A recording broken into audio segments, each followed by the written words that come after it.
My folks told me they didn't have the money to take me on vacation. I didn't argue, just nodded and let it go.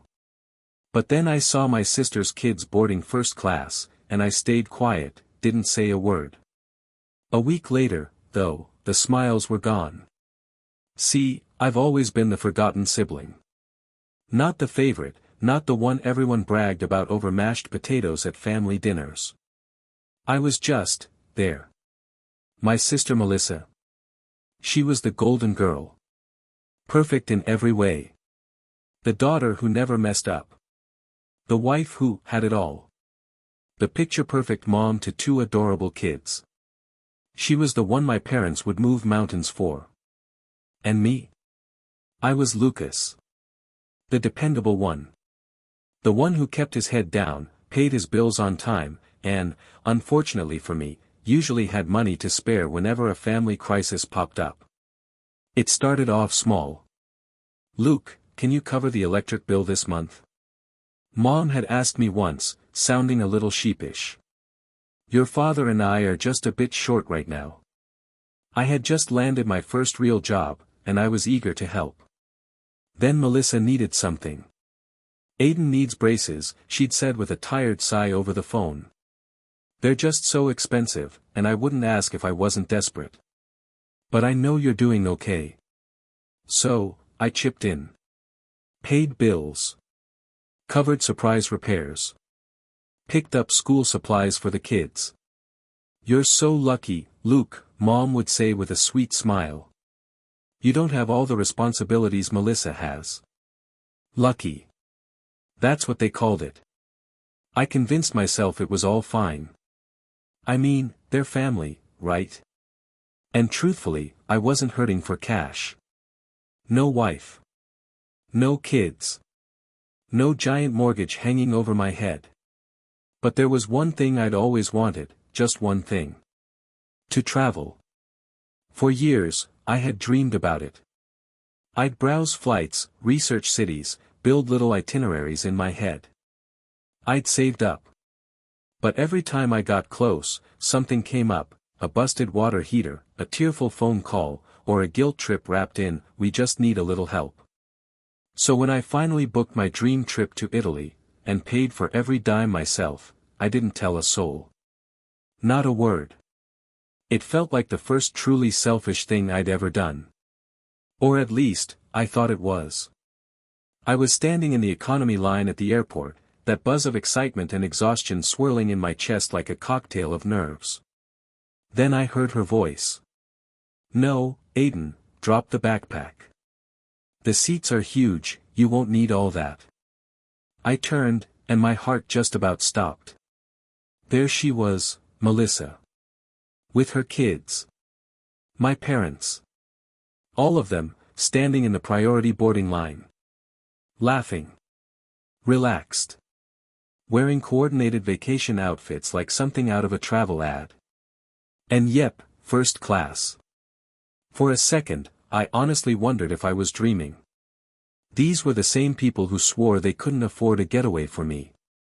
The same ones who always said money was tight. Maybe, I thought, they'd saved up.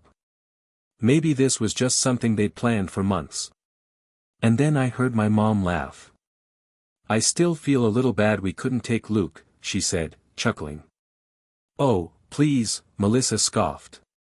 "He wouldn't have fit in." Laughter. I felt it in my gut like a punch. I clenched my teeth and turned away as the gate agent called their group. I didn't say a thing. Just stood there, silent, as they walked into first class, completely clueless that I'd seen the whole thing. And something inside me just broke. I didn't text them. Didn't call. For once, I let the silence do the talking. Usually, I'm the one checking in. The one who sends birthday reminders and "just making sure you're okay" messages. But not this time. This time, I let it all go. And honestly, it felt amazing. Italy was everything I hoped it would be. I wandered cobblestone alleys, sipped espresso in hole-in-the-wall cafes, stood beneath the Colosseum and just breathed it all in, knowing I had made this happen. I was proud. I should have been over the moon. And I was, during the day. But at night, sitting out on my balcony with the city glowing in the distance, I couldn't stop replaying that scene at the airport. He wouldn't have fit in. Those words echoed like a bad song stuck on loop. It wasn't even about the money anymore. Not really. It was the realization that I had never truly belonged. They didn't just forget me, they laughed at me. I wasn't a priority. I wasn't even on their radar. I got back a week later, and the phone rang.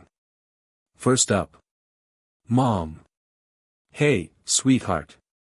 How was your trip? She chirped, way too cheerful.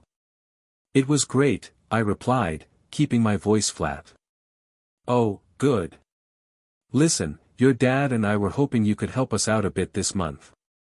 We're a little short, just some grocery money, you know how it is. I let the silence hang there between us. Then, before I could stop myself, I laughed.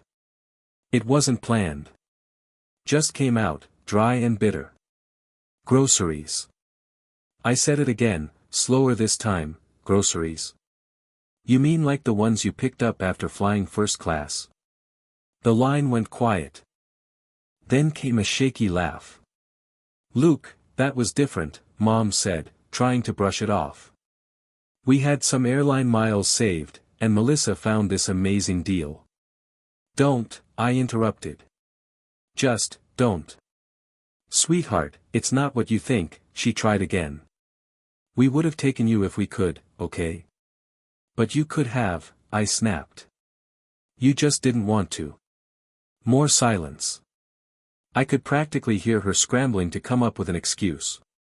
We didn't think you'd mind, she said, way too casually. I closed my eyes and squeezed the phone in my hand. You didn't think I'd mind? I repeated, slowly, like I was trying to process the words. No apology. No remorse. Just this weird shrug of a sentence that made it clear, they never really thought about me at all. That was the moment it clicked. No more. No more bills. No more bailing them out. No more playing the role of the invisible son who only existed when someone needed help. 2 days later, my phone rang again, this time it was Melissa. I almost let it go to voicemail. But curiosity got the better of me. What do you want, Melissa? I answered instead of saying hello. Oh, so now you're too important to talk to your own family, she snapped. I let out a short laugh. First class must have really gone to your head. Oh my God, Luke. Are you seriously still mad about that? Grow up. I am growing up, I said calmly. That's why I'm done taking care of you. There was a pause. Then came that voice. The one she used every time she needed something, soft, syrupy, fake. Luke, come on. You know things are tough for us. You don't have kids. You don't have real expenses. It's different for you. Yeah. I said. And yet, I still paid for Aiden's soccer fees last month. Well yeah, she said like it was the most obvious thing in the world. You always do. That right there. That was the problem. It wasn't a favor, it was an expectation. Not anymore, I said, plain and simple. Another pause. Then she scoffed. Oh my God, you're actually serious. There was this bitter little laugh on the other end. Wow. You've always been such a selfish little. Click. I hung up. And for the first time in my life, I actually felt free. Of course, the silence didn't last. By the next morning, my phone was blowing up with calls and messages. First, Mom. Lucas, I don't know what's gotten into you, but this isn't okay. We're family. Families are supposed to help each other. Call me back. Then Dad. Son, don't be like this. You know your sister and the kids need your help. Just be reasonable. Then Melissa. Are you seriously ignoring Mom and Dad now? Wow. You really think you're better than us all of a sudden? I didn't reply to a single one. Instead, I got up, made myself a cup of coffee, and just sat on the couch in absolute silence. No one asking for anything. No, hey, can you do me a quick favor? Just peace. And let me tell you, it felt incredible. But by lunchtime, that guilt trip turned into full-blown panic. Another call from Mom. I ignored it. A minute later, a text popped up. Luke, please. We have a problem. I rolled my eyes. Another problem. Another emergency that somehow became my responsibility. Then another message came through. It's about the house. That one made me pause. I sat there for a second, debating whether to just ignore it. But of course, some tiny, nagging part of me still cared. So I called. What is it now? I asked the second she answered. She sighed loud enough for me to hear it. Lucas, your father and I didn't want to worry you, but things have been really tight. And, well, we're behind on the mortgage. I rubbed my forehead and let out a slow breath. And you're just now telling me this? We didn't want to burden you, she said quickly. But now we really need your help. Help? I let out a dry laugh. You mean you want me to pay it? It's just for this month, she rushed to explain. Just enough to keep us afloat until things settle. Huh, I said, leaning back in my chair. Kind of funny how you had the cash for first-class flights, but not your mortgage. She didn't answer at first. Then finally, a sigh. It wasn't like that, Luke. It was exactly like that, I cut her off. You didn't think twice about spending money on Melissa and her kids. But when it comes to your own son, suddenly there's nothing left. That's not fair, she snapped. You don't know what it's like to raise kids, to have real responsibilities. You're right, I said, my voice cold. I don't. Because instead of building my own life, I was too busy cleaning up after yours. She didn't respond for a long time. And when she finally did, her voice was small. Luke, we need you. And that was it. That was the truth, stripped bare. They didn't need me because they loved me. Not because they cared about me. Not because they valued who I was. But because without me holding everything together, their whole little setup started to fall apart. I know, I said. But this time, you'll have to figure it out without me. Then I hung up. And you know what? I didn't feel the slightest bit guilty. Not even a little. The aftermath. The next few days were oddly quiet. No phone calls. No sudden emotional texts. No one guilting me into anything. It was the first time in years I felt completely off the hook, completely free. But I knew it was temporary. That peace. It wasn't gonna last. And sure enough, on day 3, there it was, pounding at my door. Before I even checked my phone, I heard her voice. Melissa, I muttered under my breath. Open the door. I didn't rush. I got up slowly, took a breath, and finally pulled the door open. She didn't wait to be invited in, just barged past me like she owned the place. Slammed her purse down on my kitchen counter. What the hell is wrong with you? She hissed. I blinked. Excuse me. Oh, cut the act, she snapped. You know exactly what this is about. Mom's a wreck, Dad's freaking out, and now I'm stuck handling everything because you decided to throw a tantrum. I crossed my arms. So, you're finally handling it? For once in your life? She rolled her eyes like I was the one being dramatic. Oh my God, Luke. Don't start. You know they need help. You're just punishing them because you're jealous. That made me laugh. Jealous? I repeated, like I hadn't heard right. Yes. This is all about the trip, isn't it? You're mad because we didn't invite you, and now you're acting out like a spoiled kid. I shook my head slowly. Wow. You really don't get it, do you? She crossed her arms tighter. Oh, please. Enlighten me. I took a deep breath, trying to stay calm. It's not about the trip, Melissa, I said. It's about the fact that for years, I've been the one quietly keeping this family together. Paying bills. Covering your emergencies. Helping with your kids. And none of you ever treated me like anything more than a backup plan. She scoffed. That's not true. Isn't it? I cut in. Tell me this, when was the last time Mom called just to ask how I'm doing? When was the last time Dad reached out without needing something? She didn't answer. I'll tell you when. Never.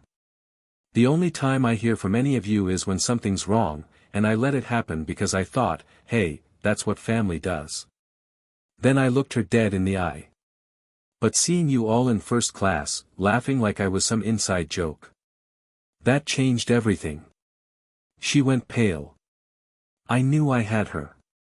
This isn't about one vacation, I said. This is about me finally realizing that I was never part of the family. Not really. I was just the guy who fixed things when you all broke them. She opened her mouth, then shut it again. For once, she had nothing to say. Finally, she snatched her purse. Fine. Do whatever you want. But don't come crawling back when you realize how stupid this all is. I gave her a small smile. Don't worry, I said. I won't. She slammed the door on her way out.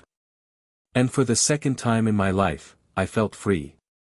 After Melissa's dramatic little exit, I figured my parents wouldn't be far behind. They don't let things go that easily. I braced myself. And right on schedule, the next day, a message from my dad lit up my phone. Dad. Lucas, come over for dinner on Sunday. We need to talk. I almost laughed. We need to talk, classic family code for we need a favor, and you're gonna say yes whether you want to or not. I'd heard it too many times to count. Not this time. Me. Busy. A minute later, my phone rang. I let out a sigh and answered it anyway. Curiosity got the better of me. What? It was Melissa's voice I heard first, but Dad cut in quickly. Lucas, he said, trying to sound calm but stern. This has gone on long enough. You're being childish. Am I? I leaned back into the couch. Because from where I'm sitting, I'm the only one acting like an adult. There was a pause. Son, he sighed. You're making this harder than it needs to be. We're family. Families don't abandon each other. I raised an eyebrow. Abandon? I repeated. You mean like the way you left me behind at the airport? Another long silence. That's not fair, he said finally. We didn't mean anything by that. Maybe not, I replied. But you did not mean it either. And then came the switch. His tone softened. Look, your mother's been crying. This whole thing has her really upset. She just wants everything to go back to the way it was. Ah, there it was. The guilt trip. So do I said. But going back means me being your human ATM. And I'm done with that. That's not what this is about. Oh yeah? I cut in. Then why are you only calling me now, Dad? Why didn't you ever just call to say hi last week? Or the week before that? I asked. Why is it always when you need something? He didn't answer right away. Just silence, longer than before. And then finally, with a heavy sigh, he said. I don't know what you want from us, Lucas. Nothing, I replied. That's the point. And I hung up. I waited. Not anxiously, just curious. Figured I'd get another call. Another emotional message. Maybe even someone knocking at my door again. But there was nothing. The quiet dragged on. A little too long, honestly. Then one night, as I was getting ready for bed, my phone buzzed. Melissa. I hope you're happy. Mom and Dad are in a mess because of you. I rolled my eyes. Classic. Me. They'll manage. Melissa. No. Actually, they won't. They're 2 months behind on the mortgage. The bank's already sending letters. But I guess that doesn't matter to you, huh? Me. It didn't seem to matter when you were flying first class. Melissa. Oh my God. Are you still hung up on that? That was one time. Me. Yeah. One time that finally opened my eyes. She didn't reply after that. The next morning, my phone rang again. This time, it was Mom. And for whatever reason, I picked up. Luke, she said, her voice cracking, we're in trouble. So I've heard, I replied flatly. It's the bank, she said. They're threatening foreclosure. I stayed quiet. Just listened. I know things have been tense, she went on, trying to keep her voice steady. But we're your parents. Please, just help us. Just this once. There it was. Just this once. The exact phrase they'd used the very first time they asked for money. No, I said. Luke. No, I repeated. You made your decisions. Now you get to live with them. There was a pause, and then her tone changed. Sadness turned sharp. You're being selfish, she snapped. After everything we've done for you, this is how you treat us. I let out a bitter laugh. Done for me? Really, Mom? Name one thing you've done for me in the past 5 years that didn't come with a price tag. She went silent. Not a single word. And that was all I needed. Well, good luck, Mom, I said, and hung up. When the smiles faded. A week passed. Then 2. And then, finally, I heard through a mutual friend. Melissa had caved. She dipped into her savings, money she'd guarded for years, to bail our parents out. Mortgage, utilities, credit card debt, all of it. She covered it. Not because she suddenly found generosity. But because the usual fall guy wasn't answering the phone anymore. And it was eating away at her perfect little world. I heard that she and her husband had started fighting over money. Big fights. Loud ones. Apparently, he hadn't even realized how much my parents leaned on me. And now that she was footing the bill, it was cutting into their life. Vacations got cancelled. Extras disappeared. Stress started building. Their picture-perfect life falling apart. The smiles fading fast. As for my parents, they were finally learning what it felt like to face real consequences. To struggle, without me. And me? I felt lighter than I had in years. The silence from them stretched on. Weeks passed. I half expected someone to break and come crawling again. More calls. More guilt trips. Maybe even one of them showing up at my place. But nothing. Not because they'd changed. Because they were too busy trying to hold it all together without their favorite crutch. And me? I was finally, blissfully, free. For the first time in ages, every cent of my paycheck stayed in my account. No more surprise bank transfers to Mom. No more covering school fees for Melissa's kids. No more late-night stress because of someone else's emergency.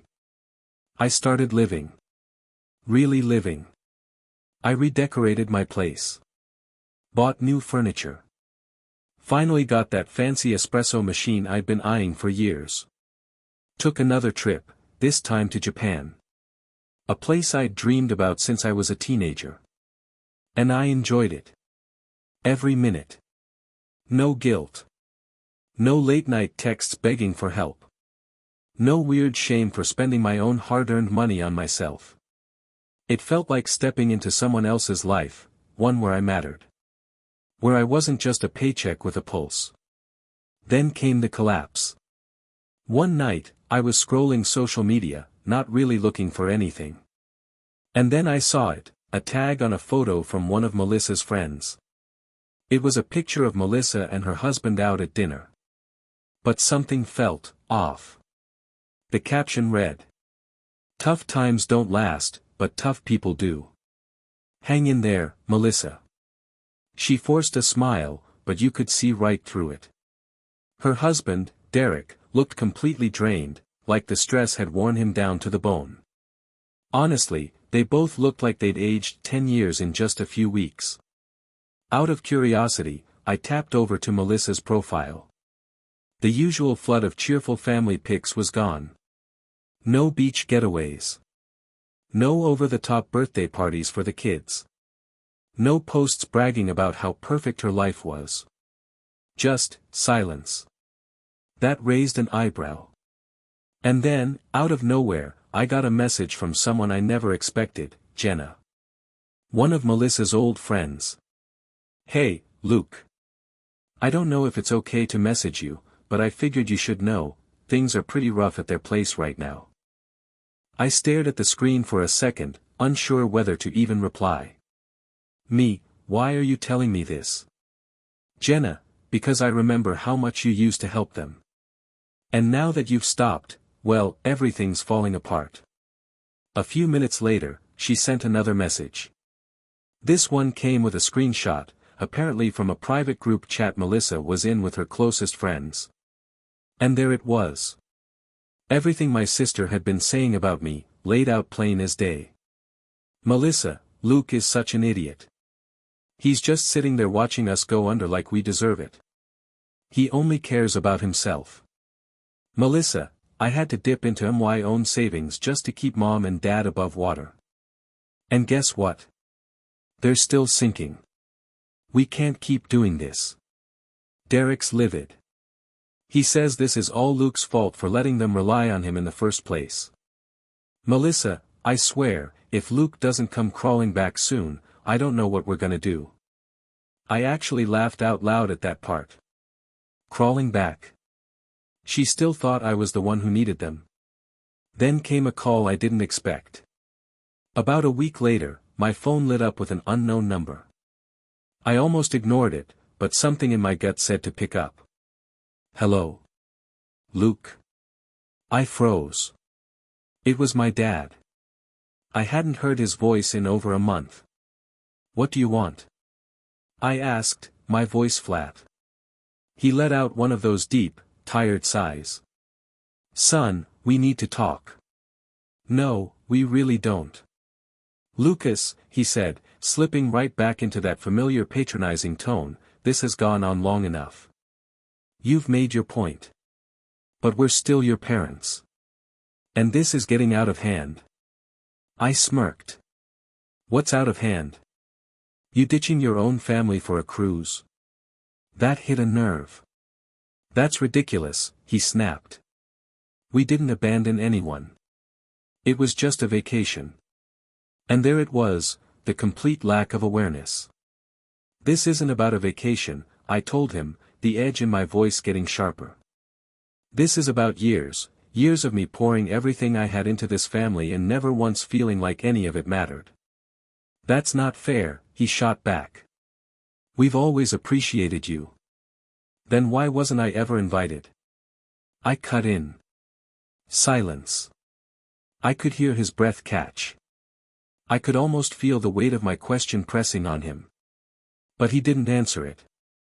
Instead, he shifted gears. "Look," he said carefully, "your mother and I, we can fix this." "Fix what, Dad?" I asked. "That I finally set boundaries. That I stop letting you all take advantage of me. That's not fixing anything, that's just dragging me back to the same mess I walked away from." Another long pause. Then his voice softened a bit. Melissa's not doing well. She needs help. That made me chuckle. I couldn't help it. Oh, now she needs me. What happened? Did the golden child finally run out of magic? She's overwhelmed, he said. Derek's talking about selling the house. The kids don't know what's going on. Not my responsibility, I said, calm and clear. Lucas, be reasonable. I am being reasonable, I replied. For the first time in my life. There was a long silence on the other end. Then his voice dropped cold. So that's it. You're just walking away. I didn't hesitate. You walked away first. At the airport. Remember? More silence. Then, with a clipped, bitter tone. Fine. Click. That was it. The last conversation I ever had with my father. I figured my mom would reach out again, maybe try to guilt-trip me into coming around. But she never did. And Melissa? She stopped texting me too. A month later, I heard from someone that she and Derek had sold their house and downsized. My parents did the same, not because they wanted to, but because they had to. The life they'd been clinging to finally slipped through their fingers. They spent years acting like they were above me. Like they didn't need anything from me. And now? Now they were learning what life without me actually looked like. As for me, I was finally free. Free from the weight of their expectations. Free from the guilt. Free from the endless drain of giving and never being seen. I didn't owe them my success. I didn't owe them my money. And I sure as hell didn't owe them my forgiveness. So I took a deep breath, blocked every number, and never looked back.